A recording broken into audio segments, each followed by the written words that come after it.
how you gonna have the ball in your hands in the last possession of the game, and you push Shador out they do a 2 point conversion play to run the ball in, but you run a wildcat with your running back, and then your running back got stopped right before he even tried to even reach the touchdown. But it's crazy. It's kind of crazy how you run a wildcat at the last play of the game, where you could have easily just gave the ball to Shador, has Shador run a decoy play where you could do a jet sweep to the 1 yard line and touchdown. You could do a bubble screen pass. You could easily do a quarterback sneak, a touch push, anything. But you trying to run a wildcat.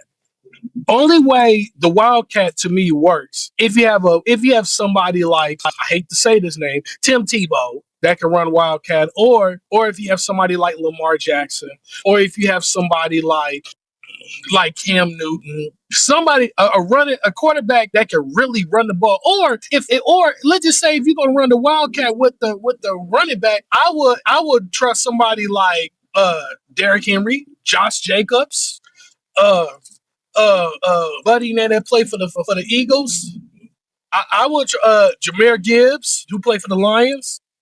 Saquon Barkley. That's what I was talking. Saquon Barkley. I would trust those guys to do a wildcat play, but I don't know what's wrong, Browns. You start him for the last 6 weeks of the season. You get his trade value up, and then when the offseason comes, there's going to be a team that's going to draft a quarterback, and then draft a quarterback, or not draft a quarterback, but that's going to trade for Shador and trade a third or a fourth round pick.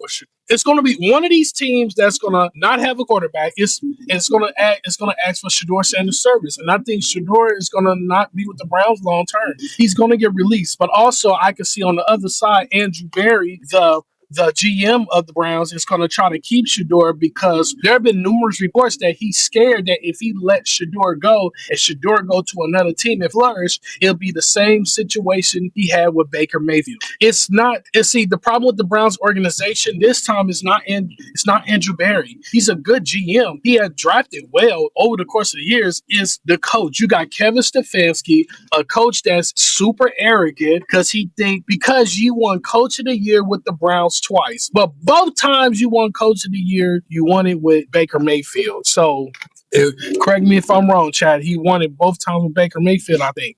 So you couldn't get along with Baker Mayfield behind closed doors. So you pushed for Baker Mayfield to get released, which is horrible. Browns had, I think, a total of 40 between 43 to 45 quarterbacks since 1999. Since 1999, he had over 40 starting quarterbacks. Where since 1999, the Packers only had three. The Patriots only had maybe about four.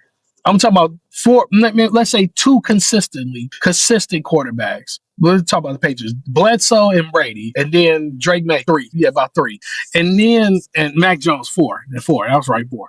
And other teams had at least five quarterbacks since 1999. But over 40, that's dysfunction. That shows you there's an issue with the front office. And I think Andrew Berry, to me, is one of the best GMs in the Browns organization history. I think he need to let Stefanski go and get a coach that's willing to work with Shador.